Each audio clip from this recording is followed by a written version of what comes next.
Donc, on a l'expo de notre collègue Marie Dos Santos, sociologue au CESTIM, qui a déjà affiché l'expo dehors, mais qu'on va appeler.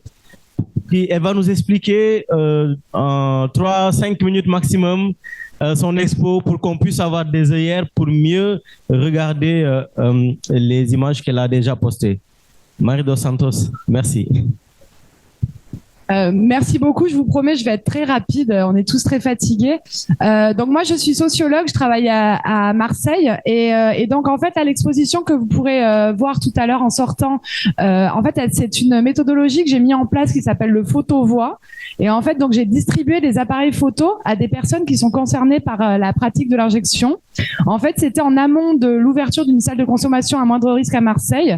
Et donc, ça s'est écoulé sur une année, même un petit peu plus. J'ai rencontré un groupe de personnes donc concernées par l'injection, avec qui on a discuté de leur pratique et également de leur volonté de participer à un plaidoyer autour de l'ouverture d'une salle. Et donc là, ce qui s'est offert à nous comme possibilité, c'était de mettre en place du photo-voix, distribuer des appareils photo jetables et discuter avec eux de en quoi consiste leur pratique, où est-ce qu'ils consomment, étant donné qu'il n'y a pas de salle de conso, est-ce qu'ils consomment chez eux, est-ce qu'ils consomment dans la rue, est-ce qu'ils consomment dans des couloirs, des escaliers, des parkings, vous verrez les photographies. Et donc en fait, l'intérêt que ça a constitué cette méthodologie, c'est qu'à la fois en tant que sociologue, socio-anthropologue, ça m'a donné en fait accès à ces espaces où je peux difficilement avoir accès parce que les personnes partent avec leur appareil photo et finalement amènent le chercheur qui n'est pas avec lui, mais quand on découvre les photographies dans ces espaces à la fois intimes, ces espaces voilà de consommation, ces interstices, tout à l'heure quelqu'un utilisait ce terme, et donc c'était vraiment très intéressant aussi. On a beaucoup parlé des nouvelles pratiques d'usage, etc. Et en fait, cette méthodologie, elle permet en fait de donner accès à des nouvelles pratiques auxquelles on peut difficilement avoir connaissance. Là, les personnes nous amènent aussi à découvrir la réalité de leur consommation. Donc, vous verrez, donc ce sont 7 photographes qui ont participé. Ils ont pris des photos de leur réalité et ensuite ils ont participé. Donc, les photographies ont été choisies par les personnes. Également, les extraits d'entretien ont été choisis par eux. Donc, il y a vraiment une volonté aussi de mener la recherche de bout en bout avec les personnes concernées. Vous me direz aujourd'hui, c'est moi qui présente à leur place. Mais en l'occurrence, d'ailleurs, je suis très ravie de vous rencontrer tous et d'avoir cette occasion. Mais il y a eu beaucoup d'expositions qui ont été menées et c'était la plupart du temps les personnes elles-mêmes qui présentaient cette exposition. Donc voilà, je vous laisse la découvrir et puis je suis tout à fait disponible pour répondre à des questions et passer la parole aux autres intervenants. Merci Marie Dos Santos. Après, nous aurons également le livre de Bertrand Lebovici, qui est médecin addictologue. Donc, certains d'entre vous ont déjà commandé des exemplaires. Donc, une personne de l'Harmattan va arriver tout à l'heure pour les déposer. Donc, ceux qui ont commandé, vous allez acheter, vous aurez la priorité pour acheter. Les autres qui n'avaient pas encore commandé, s'il en reste, vous allez prendre vos exemplaires. On va cependant donner à Bertrand Lebovici 3 minutes pour qu'il nous présente rapidement son livre. Bertrand, si vous nous entendez. Oui, absolument. Vous m'entendez? Oui, très bien. Ok. Oui, donc c'est un livre que l'Harmattan a publié il y a un peu plus d'un an, disons il y a 1 an et demi, à la toute fin de l'année 2022.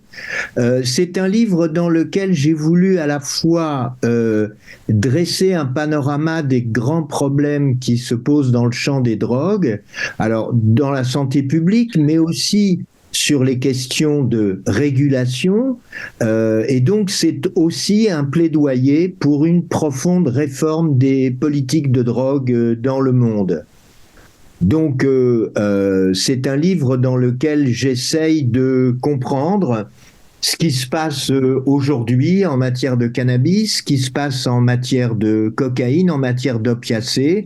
Un certain nombre des choses que j'ai pu dire dans mon intervention de l'après-midi se retrouvent dans ce bouquin. Je dois dire que je suis très triste de ne pas pouvoir assister à ça parce que j'aurais volontiers laissé un autographe sur les livres de celles et ceux qui l'auront acheté, mais j'espère que ce sera pour une prochaine fois. Voilà, je n'ose pas aller beaucoup plus loin. En tout cas, ce que je pense, ce qu'on est assez nombreux à penser maintenant, c'est que la guerre à la drogue, qui est à la fin des fins une guerre aux drogués, est un échec, qu'il faut absolument trouver de nouvelles modalités de régulation des drogues et que par ailleurs, le slogan « Rien pour nous sans nous » est un slogan important parce que ça veut dire qu'on ne peut pas élaborer de politique de drogue intelligente sans les usagers. Les usagers ne sont pas simplement le problème, ils sont aussi une partie de la solution. Ils ont une expertise propre et on doit tenir compte de cette expertise pour mettre en place des politiques de drogue intelligentes. Voilà, je serai pas beaucoup plus long et je vous remercie puisque le livre est accessible pendant cette passionnante conférence. Merci beaucoup Bertrand Lebovici. Un autre livre écrit par notre ami Dr Stanislas Unji qui est accessible en ligne, Narcotic Cities. Donc, Dr Stanislas, nous vous donnons la parole pour 2-3 minutes pour nous donner l'idée générale de votre bouquin. Merci. Okay. Je suis Stanislas Unji, anthropologue.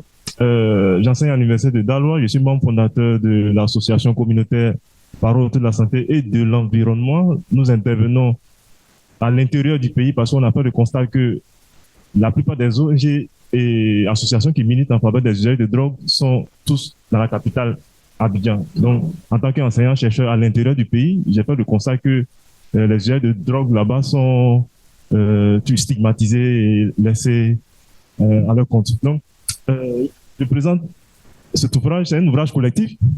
Je suis le seul Ivoirien, africain, parmi ces auteurs. Ce sont des chercheurs européens en Allemagne, des chercheurs français. Et nous avons publié un texte, Narcotic Cities, c'est les villes narcotiques. Donc nous avons fait la cartographie des fumoirs, des scènes ouvertes de consommation en termes scientifiques, des scènes ouvertes de consommation de drogue en Côte d'Ivoire. Nous sommes partis un peu de constat que la Côte d'Ivoire était une zone de transit de consommation de drogue, mais aujourd'hui, c'est une zone de consommation. Et la spécificité de la Côte d'Ivoire, ce sont les scènes ouvertes de consommation. Ces scènes ouvertes de consommation ou fumoirs sont situées à proximité des habitations des forces de l'ordre et de sécurité, dans des cimetières, en brousse, dans les broussailles, en bordure des rails, idéal pour la fuite en cas de répression.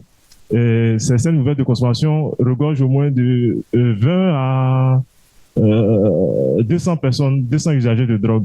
Donc, nous, la spécificité de ce test propose un peu une méthodologie adaptée au contexte ivoirien qui est criminalisé et stigmatisé.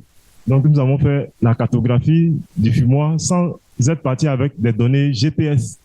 Nous avons, Jérôme et moi je suis anthropologue, Jérôme est communautaire. C'est aussi mon maître, il a dit qu'il n'est pas docteur, mais moi j'apprends encore avec lui. En plus, ma thèse n'a pas porté sur la drogue, mais après mon maître mon directeur de thèse, lui aussi c'est mon maître parce qu'il est communautaire, il maîtrise le terrain, donc je m'abreuve toujours auprès de lui. Voilà. Donc nous avons écrit sur les scènes de consommation de drogue. Voilà. Nous avons fait une cartographie, mais sans GPS. Nous avons, à partir des techniques de collecte de données des anthropologues, l'immersion, voilà, les entretiens, l'observation. Et nous avons proposé aux cartographes, des géographes en France qui ont dessiné ces fumoirs. Voilà. Donc, Excellent. Merci beaucoup, Stanislas. Je sens qu'il commence à faire chaud, donc je vais vous inviter à aller ensemble sous l'arbre à palabres. Demandez à Jérôme de nous présenter son journal. Jérôme, vous avez la parole. Merci Gauthier, c'était bien joué. Juste un petit mot sur le bouquin d'avant. Vraiment, l'aspect novateur, c'est de proposer des cartographies qui ne répondent pas à la méthodologie classique utilisée à l'heure actuelle, mais qui répondent aux besoins et aux informations qu'on doit récolter pour nos interventions et qui respectent la confidentialité. Maintenant, je vais vous présenter ce journal à parlable dont je suis très fier de ce travail. C'est un travail qui est fait par et pour des usagers de drogue en collaboration avec plein d'autres scientifiques, poètes, dessinateurs, et des gens qui nous rédigent, des graphistes. C'est un travail qui a commencé en 2022 grâce au soutien financier d'Osiwa. C'est un travail qui n'est plus du tout financé depuis ces 2 derniers numéros, donc toutes les personnes qui ont travaillé avec nous ont été bénévoles. C'est un travail qui a pu voir le jour physiquement au Sénégal grâce à Omar, qui lui-même en bénévole s'est embêté pour aller à l'imprimeur, les ramener jusqu'à Dakar. Donc merci Omar. C'est un travail, je me tourne vers Expertise France, ENDA, ONUDC, tous ceux qui ont de l'argent. C'est un travail qui n'est pas financé, qui est une véritable attente, qui a une véritable pertinence et dont les usagers sont très en demande et qui mérite un réel soutien.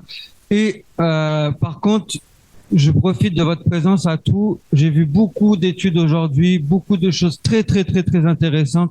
Pour ceux qui sont intéressés à publier, je pense à vos articles, à des résumés, mais je pense aussi aux témoignages. Je pense aussi à des dessins, s'il y a des poètes. Si voilà, c'est pas mon journal, c'est vraiment pas mon journal. C'est votre journal, c'est notre journal. Donc n'hésitez pas à participer. J'ai ramené quelques exemplaires. Malheureusement, vu qu'on n'a pas de financement, on n'en a pas beaucoup. Et c'est Apoticom, ceux qui fournissent les seringues, etc., qui a bien voulu nous payer une centaine d'exemplaires pour le colloque. Donc, je les en remercie. On en a un petit peu ici. Malheureusement, je pense qu'il n'y en aura pas pour tout le monde, mais n'hésitez pas. Priorité aux usagers. Voilà. Merci à vous.